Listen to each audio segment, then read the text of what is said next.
Hello everyone. দেখুন, gastric problem বা acidity নিয়ে আমাদের বাচ্চা থেকে শুরু করে মিডল এজ থেকে শুরু করে বয়স্ক অবধি সবাই কিন্তু নাজেহাল বলতে পারেন। এমন কেউ নেই যে বাড়িতে গ্যাস্ট্রিকের কোনো পেশেন্ট আমাদের নেই, অ্যাসিডিটির কোনো পেশেন্ট আমাদের নেই। হয় বাবা হোক, মা হোক, কিংবা তার ছেলেরা হোক, কেউ না কেউ কিন্তু গ্যাস্ট্রিক প্রবলেমের জন্য মেডিসিন আমরা খাই। আমরা কিছু অসুবিধা হলে পাশে কোনো দোকান থেকে গিয়ে হয়তো বলে একটা ওমেজ দিন, কিংবা একটা প্যান্ডি দিন, কিংবা যে কোনো একটা গ্যাস্ট্রিক ট্যাবলেট আমরা খাই। এটা নিয়ে আমাদের রীতিমতো আমরা আস্তে আস্তে কিন্তু খারাপ জায়গায় একটা পৌঁছাই। রিপিটেডলি এই যে ওষুধ আমরা খাচ্ছি, এই জন্য কিন্তু অনেক রকম প্রবলেম, অনেক অর্গান আমাদের শরীরে আছে, যার জন্য কিন্তু ড্যামেজের দিকে যাচ্ছে আস্তে আস্তে। তো আমরা আজকে যে ব্যাপারটা নিয়ে আমি আলোচনা করতে চাইছি সেটা হচ্ছে টোটাল 5 রকম কি খাবার, যে খাবারগুলো আমাদের গ্যাস্ট্রিক প্রবলেমকে সলভ করবে বা অ্যাসিডিটি হতে বাধা দেবে। সেই খাবারগুলোর নাম আজকে আলোচনা করব। ছোট্ট একটা ভিডিও, আপনাদের সবাইকে দেখার জন্য অনুরোধ রইল। প্রথম জিনিস যেটা বলবো, যে আগে আমাদের জানতে হবে যে গ্যাস্ট্রিক প্রবলেমটা হচ্ছে কেন, এবং এটা হওয়ার জন্য কি কি রোগ রেসপন্সিবল আছে এটা হওয়ার জন্য থাকে, এবং কি কি সমস্যা আমাদের কিছু পেশেন্ট গ্যাস্ট্রিকের সিমটমগুলো কি কি নিয়ে আসে। প্রথম যেটা হচ্ছে যে গ্যাস্ট্রিকের প্রবলেম কেন হচ্ছে, আমাদের স্টমাকের মধ্যে HCl থাকে, হাইড্রোক্লোরিক অ্যাসিড একটা অ্যাসিড থাকে। যে অ্যাসিডটা যদি কোনো কারণবশত ইসোফেগাস রিজনে উঠে যায়, ওপর দিকে চলে আসে, তাহলেই কিন্তু এই প্রবলেমটা চলে আসে। এটা কি কি কারণে হতে পারে? যদি আমাদের যে ইসোফেগাসের এন্ডে, লোয়ার পার্ট অফ ইসোফেগাস, যেখানে আমাদের খাদ্যনালীর একদম শেষে এবং স্টমাকের যেটা ওপরে যেটা থাকে, সেখানে একটা ছিপির মতো থাকে, স্প্রিক্টার যেটা বলা হয়, একটা বাধা ছিপির মতো থাকে। তো যদি কোনো কারণবশত সেটা উইকনেস হয়ে যায়, সেটা দুর্বল হয়ে যায়, নর্মাল অবস্থায় আমাদের যে HCl যেটা হাইড্রোক্লোরিক অ্যাসিড, সেটা কিন্তু ওপরে ওঠে না। যদি আমাদের ইসোফেগাস লোয়ার স্প্রিক্টারটা যদি কোনো কারণবশত দুর্বল হয়ে যায়, তাহলে সেটা ওপরে উঠে যায়। সে দুর্বল হওয়ার কিছু কারণ আছে, সেই কারণগুলো আমি বলবো। প্রথম যে কারণটা হচ্ছে, ইম্পর্টেন্ট হচ্ছে, যে আমরা যদি প্রচুর পরিমাণে খেয়ে নিই, যদি অনেক বেশি খাই, তাহলে এতে কি হয়, আমাদের কিন্তু স্টমাকটা অনেকটা ফুলে যায়। এতে ফুলে যাওয়ার জন্য ওপরের দিকে কিন্তু প্রেশার ক্রিয়েট করে।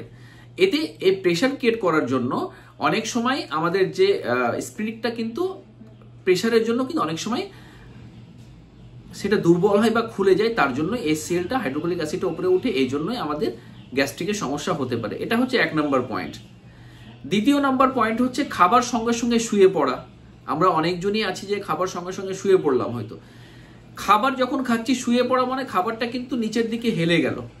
এতে কি হয়, এতে তখন কিন্তু স্প্রিক্টারটা কোনো কারণবশত দুর্বল থাকলে সেটা আবার খাবারের যে অ্যাসিডটা থাকে স্টমাকে, সেই অ্যাসিডটা কিন্তু আস্তে আস্তে উপরে চলে আসে, তার জন্য কিন্তু গ্যাস্ট্রিকের প্রবলেম আসতে পারে। এটা হচ্ছে 2 নম্বর পয়েন্ট। 3 নম্বর পয়েন্টটা হচ্ছে কি, যে প্রেগনেন্সি একটা ইম্পর্টেন্ট ফ্যাক্টর। যারা প্রেগনেন্ট থাকে, প্রেগনেন্সি স্টেজে প্রচুর গ্যাস্ট্রিক প্রবলেম হয়, তার প্রধান কারণটা হচ্ছে হরমোনাল ডিসব্যালেন্সের জন্য। কি হরমোন? প্রোজেস্টেরন।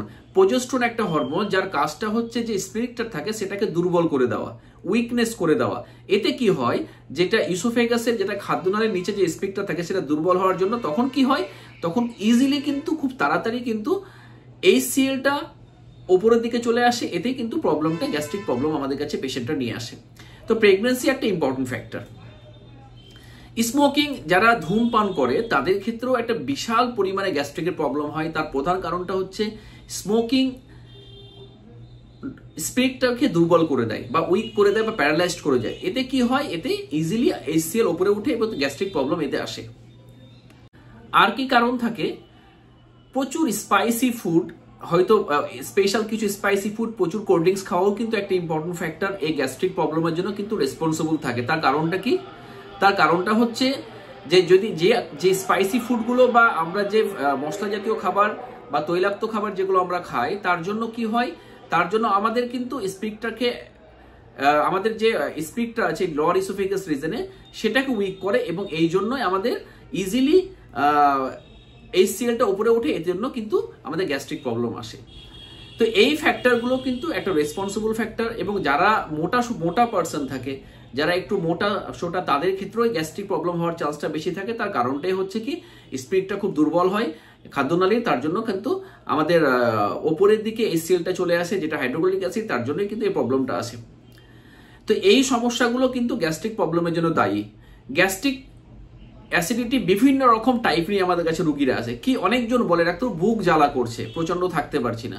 অনেকজন আবার বলে যে মুখটা টক কিংবা তেতো হয়ে যাচ্ছে।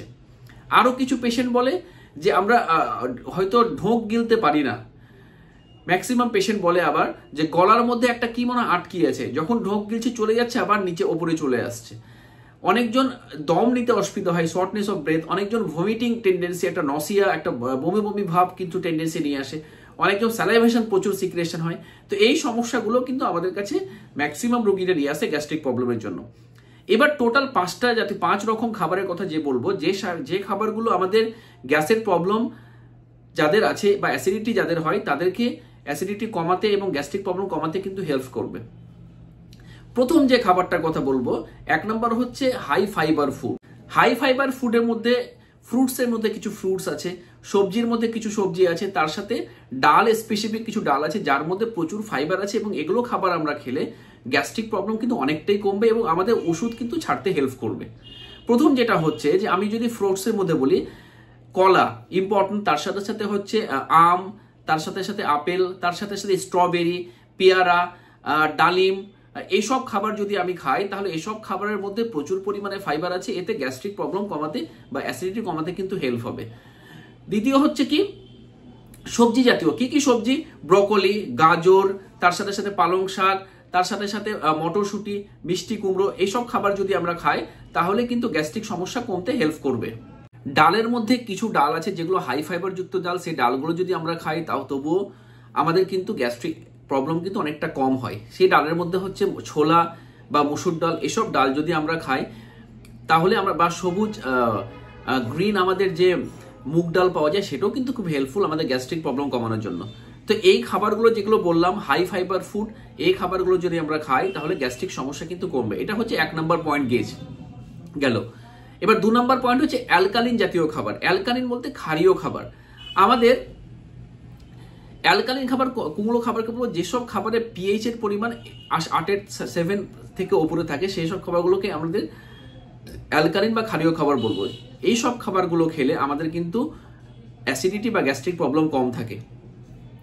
সেই খাবারগুলো হচ্ছে 1 নম্বর কোন খাবার, যেমন আঙ্গুর, নারকেল, তার সাথে সাথে পেঁপে, কলা, এই খাবারগুলো প্রচুর ইম্পর্টেন্স, এবং তরমুজ খুবই খুবই ইম্পর্টেন্স। আমাদের প্রচুর পরিমাণে অ্যালকালিন আছে এবং আমাদের এতটাই হেল্পফুল গ্যাস্ট্রিক প্রবলেম কমানোর জন্য এবং অ্যাসিডিটি কমানোর জন্য যে আমাদের ওষুধ ছাড়াই কিন্তু অ্যাসিডিটি বা গ্যাস্ট্রিক প্রবলেম কমতে হেল্প করবে।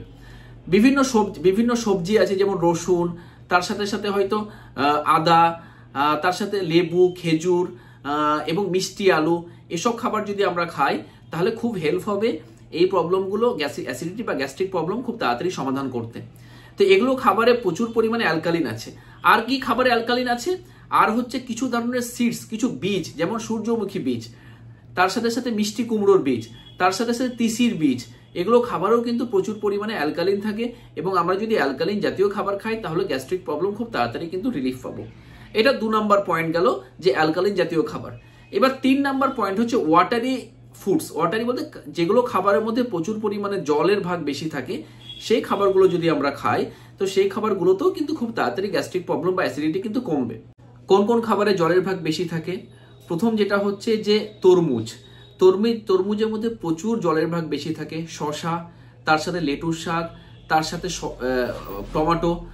টমেটো, এইসব খাবারে কিন্তু জলের ভাগ প্রচুর বেশি থাকে। আমরা যদি এসব ফুড খাই তাহলে খুব ইজিলি আমাদের গ্যাস্ট্রিক প্রবলেমটা কিন্তু খুব তাড়াতাড়ি সারবে বা অ্যাসিডিটি তাড়াতাড়ি সেরে যাবে।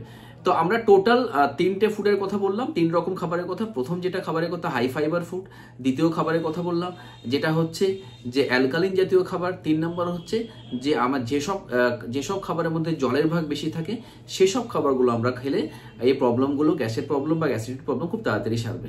এবার 4 নম্বর পয়েন্ট হচ্ছে green vegetable. Fresh green vegetable যদি আমরা খাই, যে কোনো গ্রিন ভেজিটেবল ফ্রেশ যদি আমরা খাই তাহলেও কিন্তু গ্যাস্ট্রিক বা অ্যাসিডিটি প্রবলেম অ্যাসিডিটি বা গ্যাস্ট্রিকের সমস্যা কিন্তু খুব তাড়াতাড়ি যাবে। তো আমরা যে কোনো ফ্রেশ গ্রিন ভেজিটেবল অবশ্যই খেলে কিন্তু প্রবলেম সারবে।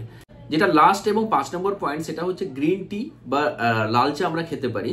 দেখুন, গ্রিন টির মধ্যে প্রচুর পরিমাণে অ্যান্টিঅক্সিডেন্ট আছে এবং তার সঙ্গে পলিফেনল আছে, যেটা খুবই হেল্পফুল। এটা ইনফ্লামেশনকে কন্ট্রোল করতে হেল্প করে, এটা আমরা যদি খাই তাহলে ইসোফেগাসকে ইনফ্লামেশন করতে বাধা দেবে।